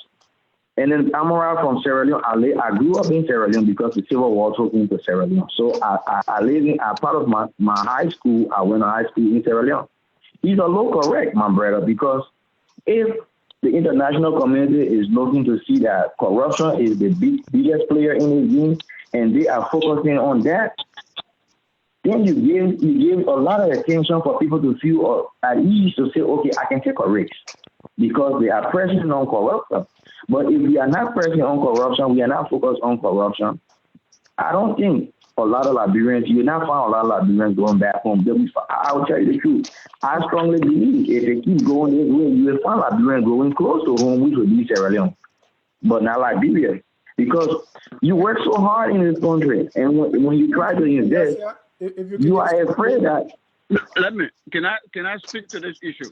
Yeah, so yes, thank you so much. Let the ambassador come in. We need to understand. Yes, we need to understand that since 2003, when we had UN intervening in Liberia, we have not had security incidents, especially since last year when UNMIL departed Liberia. The government has been firm, has been resilient in terms of providing security for our people. We don't have political prisoners. We have no political detainees. People are on the streets everywhere in Monrovia. They say anything. They curse the president. They curse anybody. They say anything. Nobody has been arrested. So where is this question about security? Who has been arrested? They're chasing anybody all over the place. Now, look, I tell you, many years ago, it wasn't possible for anyone to sit in these United States, threaten the government, and take the plane and go to Robertsville and come back. It wasn't possible. But right now, anybody can sit in this country, say anything about the government, get on the plane, go to Robertsville, do whatever they want to do there, and come back here. Nobody asks them questions. And yet we're talking about security. We can be serious. What is it you want the government to do? Government is not chasing anybody. Nobody's been looked for. And you know what I'm saying? Before June 7th, just a minute, let me add to this. I'm not done yet. Before June 7th, there were people in this country who were calling for removal of the government. They went to Liberia, and they came back. You would not have done it years ago, 3-4 decades ago. It wasn't possible. So this government is accommodating. This leadership is accommodating. So when you talk about security, we have no security situation in our country, except for people who are engaged in criminal activities. Security is fine in our view because we don't have detainees. We're not chasing anybody all over the place. On the question of justice and rule of law, the courts are working. What is the problem with justice and rule of law? Do we have people who have gone to courts whose rights have been violated, who have been prevented from going to the courts and making their case and having recourse to the law? No. So when people talk about justice and rule of law that is not working, I will need evidence. Where is it? Where is the evidence that we lack justice and rule of law for which people will be afraid not to go to Liberia? Are they taking property from anybody? Is the government seizing property? No. Is the government stopping anybody from investing in Liberia? No. The government has said it is time for us to go back and invest. The climate is there, open for business. Everyone should have the right, every Liberian who wants to go in there to invest should have the right to go. Subject, of course, to being obedient to the law. So issues of governance. Of course, you know, we have this asset recovery body that was set up by the government, which is working very hard now to find clues to where our assets are. I think we need to give them time to do their work and see what happens. So on these issues, I think the government is taking steps. We shouldn't just criticize blindly, because when we criticize blindly without evidence to the contrary, then we cannot be serious. Thank you. Thank you so much, Ambassador. We stay on this investment forum. One of the issues that I just want to find out, normally when you are having forum, you always have to attract investors. What were some of the products, locally made products, Liberian products that were on the exhibition during the forum? Did you have an exhibition booth or something like that? That people, that partners and other people would look at? We didn't have products been exhibited. We had people come with brochures for information, with literatures on issues, investment opportunities in that. And that's what we have. We didn't have products on display in the hall. No. Maybe next time we'll do that. We'll focus on it. And how because the forum, how we said, is the inaugural forum. We hope that we can do it every year or every 2 years. So what are some of the major products that have been made in Liberia that you can say this is Liberia made, that the listeners can listen to now and say, yes, we are doing our best as we're doing investment promotion. These are domestic production we're doing and other things that you know about, even though they didn't present it at a forum, but it is also important that our listeners and viewers will know about Liberia today. Zoe, I think our people are doing their best. We know there are some local products. We have the farina that people process. We have the palm kernel oil and other things that our people process. I wouldn't be able to name all of the things that are there, but our people are trying. Just one or two things that can come to mind right now. But you've been there. You've been in Liberia recently. I believe you have more information on that. All right, thank you very much. I just want to respond to something, Mr. Chairman, that the ambassador said. If that's okay with you, I will be 2 minutes. If I go, I'll cut my mic. Go ahead. Go ahead. So again, let's be real here. What the ambassador said about security in Liberia, we must applaud the government. And I think that's the government's strength. To be honest with you, you should keep down that road. Whether somebody insult the president or not, to me, if somebody insults me and they don't control my destiny, what do I care? Once I'm doing my job and I'm providing for my family and those who are around me, it shouldn't matter. We have a freedom of speech. So that's a good thing. And I applaud the president for having the restraint. And he should have the restraint. That shows maturity. So the issue with Liberia is not whether freedom of speech or press, or it's the economy. I think Bill Clinton said it right. It's the economy, stupid. You fix the economy, you'll fix many other problems, including corruption. Somebody once said you cannot fight corruption on empty stomach. If I'm a police officer and I'm making $25 US and I got 4 kids and I have, I have 2 girlfriends, do you think I would not take that? Okay, let's be real here. But if I'm being paid well, I have a pension, okay? I have some kind of retirement, I have incentives, I have time off, I would be less likely, and they're being fetish away. So we have to grow the economy. Liberia economy at $2 billion is a picking. And I just want to share with this last point before I go. This point, we talk about Ethiopia all the time, but I want to show you why Ethiopia is succeeding. Here's the Ethiopian economy on the screen. Look at the companies they have. Okay, financial, consumer services, telecommunication, consumer goods, financial. You go here, tourism, airlines. Okay, thanks. They don't even have an agricultural company in a top thing, because agriculture will come as a result of those things. If you don't have a bank, who's going to finance the produce? Who's going to finance the farmers? So if we want to follow the step of Singapore or Rwanda or America or Belgium, you have to do what they're doing. One, and the last one is Liberian banks cannot be controlled by foreign investors, while no Liberian owns any bank. The only bank, LBDI, which is now, if you look at the share construction, is owned by an international finance company, African Development Bank, so it's not really a Liberian bank. Well, Liberia doesn't have a bank. That's absurd. No country in the world would take all the banking sector and give it to foreigners to come and control interest rates, control investment, and ship the money out of the country. So tell your finance minister, that is unacceptable. We should have at least 2 or 3 Liberia-owned and managed banks in Liberia before the end of this year. So these are all free because we charge for some of these things. It's easy to do that. Just get a central bank to capitalize the bank, and then they can either consolidate 2 or 3 of the banks into one, but we got to have a financial industry, because it's a financial industry that is going to spur growth in the manufacturing, in tourism. Why we don't have an airline, domestic airline? Yeah, it will take a long time to have roads. To build roads will take 2 to 3 years. We can have an air taxi going from one county to another, taking produce. So these are practical things that can be done with a few $1 million. We don't need foreign investors to do that. So again, thank you, but we must give the government credit where it's due. The government has done a very good job in freedom of speech and security, and for that I applaud them. They've done a horrible job in financing economics.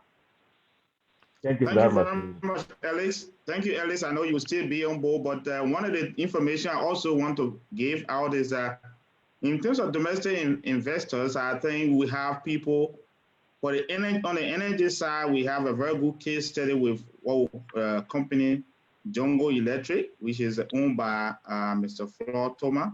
He actually distributing energy in Lima, and now he's going to be going towards Grand Gila and Maryland. It's a very good model that Liberians can actually take over their own economy. And in energy being one of the major constraints, we need to make sure we invest into that. Liberians who are listening to us and also who are here in the United States can now think about how best they can share with Mr. Thomas, Jungle Energy, to see how best he can buy a share in a company, or they can join the company or establish their own distribution company, which of course it will help us to boost the energy. Realistically, Liberia has had enough energy, production process, but the distribution is very much challenged for now, and we need more people to go into that area. So, Mr. Ambassador. Mr. Zuo. Yes. We have comments and a list people lined up to call in. Go ahead. So let me read first. I'm sharing. I don't want to take over anything. Let me read first the comments. Sam Chia D. Jackson said, do you think the government is willing to distinguish electricity production and distribution? LEC is slow in distributing energy. We need a company to handle electricity distribution. So that's what you're talking about. Dr. Mariah Seaton said, in order to invest in Liberia, you have to bribe the government officials. I visit every year. Then the last comment from Dave Jassy, the country has huge potential for tourism. With small investment, we can reap a lot from that. We just have to think smart outside the box. Mr. Ambassador, you want to come in? Precisely. I want to come in. We're talking about tourism. You want to tell me, in this United States, we have thousands of Liberians in this place. I don't think it's going to cost us millions to go and invest in the tourism industry. Can we not find Liberians to do that?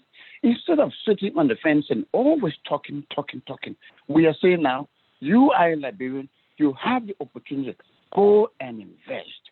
Invest in your country. See who started. There are people sometimes, I've been reaching out since I came here. And some of the things you hear people say when you ask them further is a question of they say. Some of the things, there's no evidence to it. I know issue of corruption, Liberia is not peculiar. It's all over the place. But there's a way to go around these things. So we encourage our people. We're talking about electricity. Mr. Joe was talking about Mr. Thomas. He's a private individual who was investing and providing energy. There are others who may want to join him. Let's do that. Let's do that. Let somebody write history. How did it happen in 1821, 1822, 1847? There is the Providence Island. Somebody can clean it up. There is the small place by the Providence Baptist Church where the Declaration of Independence was signed. Somebody can clean it up, do a brochure, and encourage people to go and take them to take them to Cape Mount and to the lake and let people go and surf. We want our people to do that. Now, if we cannot do these things and foreigners come and take over the market, then we complain. What is it? Why shouldn't we? What is it that stops us from doing what we should do for ourselves? We need to change Mr. Ambassador, we need the bank in the government direction. All the industries and tourism, they are successful because the government gave them low interest money to invest. If you don't have a central bank that is engaged into investment, into promoting investment, you're not going to have Liberians. First, you have the poorest country in the world, per capita wise. Then you have your people in the diaspora who have to send money back home. So the thing is, the government needs to take the lead. What are you in China? Look at China. You have the China Import-Export Bank. You have the China Agriculture Bank. These are the banks that offer the incentives for Chinese companies. So I'm just saying, if you may not be an economist or financial expert, but I'm trying to educate Liberian people. The reason why you don't have people with the capacity to invest is because, one, the interest rate in Liberia is high. Even if you try investing in Liberia, you're going to fail. You're going to fail because you have to deal with logistical, you have no financing. All your banks are either Ghanaian, Nigeria, or some other people. So we need to. So then go in there, brother, then go in there, let a group of Liberians come together and establish a bank. Is that not workable? Is it not doable? No, the government has to. Mr. John, can I come in? The government has to be the one to. We have people waiting on the line. We got 2 guests on the line. Yeah, we got people waiting. Is that a Bill? Bill, are you there? Yeah, this is Ali. All right. We have a caller on the line. Caller, your name and where you calling from? This is Ali Kumar. Ali, what's the number you calling from? 713. That's the area code. Okay. Go ahead, Ali. Your question or comment? Well, first of all, let me say thank you to you, Steve Job, for the kind of program that you are bringing to the people of Liberia. Very informative, very educated. And in fact, the last time I came, I rated you 4-star. I'm giving you 5-star. Thank you so much. I think your show is acceptable at any intellectual level. And I really, really appreciate the way you organize it. Let me say a special thank you to the ambassador. And I really did not know for a while that CDC could produce such an ambassador. I mean, somebody as eloquent and as intelligent and sophisticated. So most of the people we see are the likes of Jefferson Koji, Cara Gray, and some of those other people. And you guys I learned a lot today from listening to most of the other guys that have been talking. But Mr. Ambassador, I beg to differ with you when you say Liberia has security. I think you are looking at security from a single perspective or point of view. Just because the government does not go after people does not necessarily mean there's security in the country. We know of incidences where people are murdered. We know of incidences where women are raped, and up to yet the government cannot find the culprit. We know of it. My own daughter, somebody almost raped her right in the eyes of the police, ran off. It's been 2 years. They can't catch this man. They don't even know how to do it. Liberia is not a very security friendly. Any renowned or sound investor wants to know how their money can be protected, how their money can be saved, how their investment can be insured. Do you have an insurance company in Liberia that can guarantee that if you invested $100,000 in Liberia and something went wrong, they are actually able to help you recuperate from your losses? No. Now, let me tell you one thing. My name is Aliyu Kamara. I tried to register a company in Liberia because of the name Kamara. Huh? I said you ask a question and you yourself answer it. Just wrap up. So we are about to close. Yeah. One more guy. Yeah. One of the comments on there was that you have to bribe these people.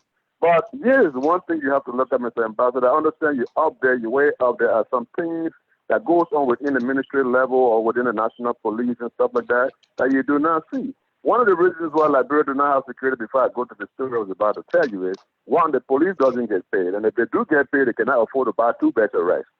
And their pay comes after every 30 days. Of course, the police is going to be corrupt. So that is a security implication. That is, like you say, it's not even peculiar. Anybody can see that and know that the country is not safe and the police is compromised. And if the police is compromised, nothing is safe in the country. But let me tell you another thing that CDC has been doing, and they shouldn't be doing. My name Kamara. I tried to register a company in Liberia, a corporation. Actually, because I sent money down to get that thing done, and my name was Kamara, was difficult, I personally had to fly for America to Liberia before I could get that business actually registered. Today in Liberia, if you pay for water and sewer, Mr. Kamara, if you pay for water and sewer in Liberia, it takes you 90 days sometimes to get some water. How can you invest in a country that does not have electricity and water? Yes, sir. Yes, sir. All the thousands of Kamaras in that country, I don't know anybody who's doing anything adverse to all of the Kamaras in that place, and you are the only Kamara who has an issue. You know how many Kamaras there are in Liberia? Are they having problems? Okay. How many Kamaras are there? We have who are our citizens in Liberia. You are a single Kamara, you send money because you couldn't get the money on time. You think the government is responsible? No. You need to check for how you couldn't get your money. It's not because you are Kamara. But the government, no, that's not what I'm saying. That's not what I'm saying, Mr. Ambassador. Let me clarify that for you. What I'm saying is, let me just make that clear, Mr. Ambassador. Your Honor, Mr. Ambassador. Let me just clarify that. I did not send money to go and pick up. I sent money to register a article of incorporation to get a business registration. That own companies in Liberia. So many Kamaras. All right. Thousands of Kamaras that own companies. Thank you very much. Why is it you? Ambassador, thank you because of time. Yeah, Mr. Zuo. So thank you, Mr. Aliyu Kamara. We have one person who attended the conference who attended the investment forum. He was supposed to be on the call tonight. He has some trouble, so he just called him. Mr. Bill Kamara, welcome to Focus. Mr. Ja. Yeah. Mr. Ja. Yes, sir. Mr. Ja. Yes, sir. Look, I'm not sure I'm satisfied with this, because this is a kind of misinformation that undermines the interest of the majority of our people. A single person, a single Kamara, who has issues registering a company, thinks that the country is bad because he has forgotten that there are thousands of Kamaras in that country who own businesses and are running businesses. But for him, because he needs to check himself, this is not the way to go. Because you want to register a company, you have some obstacles, and then you indict the entire country, you indict, including the other Kamaras that are there. That's not fair for our country. That is why I keep saying that some of these things here, they're hearsay without evidence. So we need to change our attitude. We need to change. We shouldn't treat our country the way we do it. All right. Because those are the kind of things I get on social media that go around to say the country is bad. I want to register a business because I'm a Kamara. Can you imagine? Who has time for that? Okay. In that country. How many Kamaras are there? Ambassador. Yeah. Thank you. As I was saying, thank you so much. We are very much happy to have you. The land has become so bad now. The noise in the land. Yeah. We are the highest government to be on the call. We are actually being on the forum. We are very much delighted to have you. Mr. Bill, attended the forum, and we are closing now. So Bill. Yeah, but the line is grinding. I don't know why. Yeah. The line has become so bad. I think it's better Bill, now. Is that your line? No, Okay, so Bill, just go ahead. Since we are almost out of time now, just go in few simple sentences. Tell us your impression about the forum and what you got out of it as an attendee. Well, thank you so much. It's just unfortunate that I could not come on the line, but I want to say thanks to all of the speakers. I did admire all of them speaking on national issues. This is what we should be doing to have a new trajectory to the kind of economic emancipation of our country. My name is Bill Clintosh. I am the current president of the Liberian Diaspora Business Association, and also was part of the steering committee of the Business and Investment Forum that just going in New York. That was an opportunity being serving. However, I want to say thanks to you too for giving me the opportunity. Currently, I know you're wrapping up. Currently, most of what we face in Liberia, those circumstances were projected 5 years ago. So it is not strange to me who has been an entrepreneur for the past 10 years in America and exporting to the West African region, the Ghana, you understand, Guinea, Sierra Leone, and Liberia. So these economic circumstances are not strange to me because those projections were made, especially with Liberia having the inflow of international community and the international NGOs, the OMA, international aid over 17 years after the civil crisis. So immediately those things were shut down, especially leaving Liberia after a peaceful democratic election in the government. Those aid have gone back. So Liberia at this time, it means that Liberia is getting to stand on her own after all of these aid were coming in. So being an entrepreneur, I got to understand that Liberian will not get back to the farm. There will be decentralization of capital from the urban area to the rural area. There will be the kind of issues of tariffs where people, the purchasing power of Liberian will reduce a little bit because we have a lot of importations of foreign goods coming in our country when we have more foreign expatriates needed these goods. So we will little bit have a shortcoming in our economic reform system. But however, what I'm trying to say, there are some shortcomings is that people will always say, oh, you know what, this government is responsible for the difficulty. I say no, because most of what we're seeing now were inherited. But I only hold this government responsible in a sense of instituting some mechanism to mitigate the problem. It's not going to alleviate the problem at all in terms of reviewing taxes that are leveled against the business community, looking at concession in terms of amending and ratifying, looking at some social corporate responsibility that the inhabitants must benefit. So those things are gradual process that cannot be done in 2 or 6 years time. It's just 2 years. But at the investment forum, there were a lot of opportunity. And I being the diaspora president of the business community, I told all of my business entrepreneurs, foreign investors, people from Wall Street, even the Liberian community, I said when investment forums are here, it is not only you go there to show a product, you go to show your investment portfolio. You go and tell the people how independent and sovereign. Because investors look at what we call sovereign guarantee. That's why investors look for when investors see what we call sovereign guarantee, where there's capital investment, where there's entitlement in terms of property right protection, the investor can invest. Now, what we saw at the investor forum, especially another investor forum, was that the NYC, that is the brain behind bringing investors in the country, through Honorable Maurice Sarko, laid the basis of the one-stop shop. Even inform the people that bringing investment in the country is not through the president's office. Bringing investment in the country is through the National Investment Commission, other agencies that are responsible. But unlike in the past, investors could only send the letter of proposal or expression of interest directly to the president's office instead of going through the normal bureaucracy. So when they fall short through the president's office, then they go on media or news outlet and say government is corrupt. But then the investor, they don't study the one-stop shop portfolio or institutions that are responsible for business registry, or institutions that are responsible to know what package does the Liberian investment climate bring to the Liberian people and the foreign direct investment. But again, that was one of the information that more investors lacked.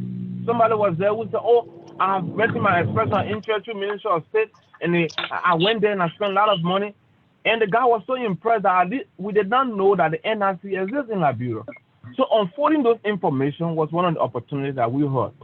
The next thing, in terms of networking, there were issues. You can conclude on that, Mr. Yeah, it's so unfortunate I didn't come online soon so I can be a little busy. Yeah. After the investment forum, there were a lot of networking. We did not even stop there. We went to Maryland. We had an Association of Liberian Business of America. We met a meeting. We had discussion with them. We came to Philadelphia, the Liberian Shipper Association of the U.S. We met them. And we tend to go nationwide in the entire U.S.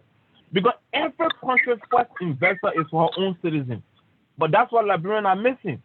When you go to Liberia, you start bringing investors, they say, what the women? Every country's first investor is for her own citizens.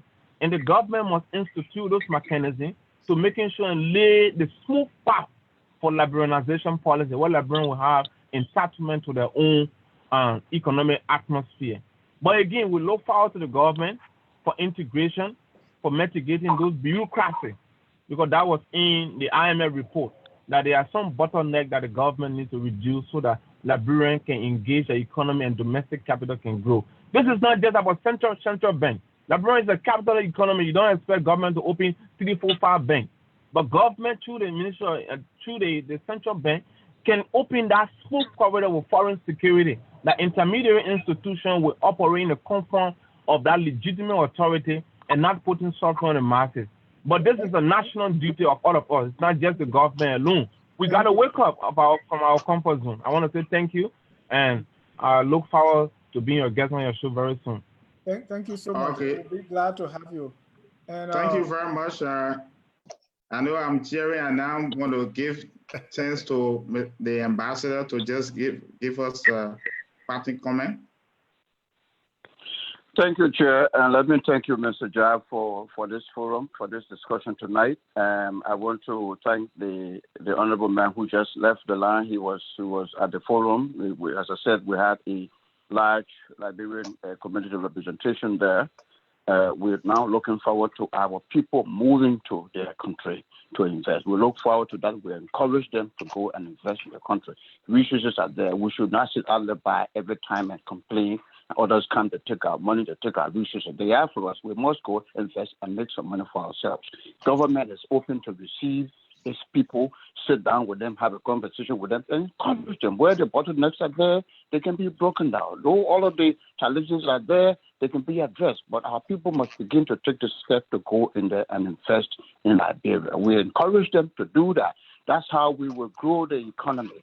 Government alone cannot continue to work the way it is working. It's a challenge. We can already see that the private sector is the way. The private sector-led growth is the way government wants to go.